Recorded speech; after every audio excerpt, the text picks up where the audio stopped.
Hi Lods, magandang umaga. Kain po tayo ng almusal mga Lods. Ayan, nagluto po tayo ng spaghetti ngayon mga Lods. Napakasarap po ng spaghetti mga Lods pag may cheese siya. Paki-like and subscribe naman po tayo mga Lods dyan ha. Tapos mag-comment lang po kung taga saan kayo. Kung saan po umabot yung ating video mga Lods.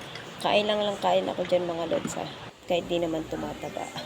Pagkatapos kung kumain mga Lods, ayan, nagulis lang ako ng onti sa sala. Kung wari, masipag kahit hindi naman. Ayan mga mari, walis-walis lang ng konti dyan. Tapos pagpagpagpag lang ng konti. Baka maalikabok tayo mga Lods ha. Kaya pagpagpagpag. Pagkatapos, nagugas lang tayo ng plato dyan mga Lods. Bago sabunin, banlawan muna.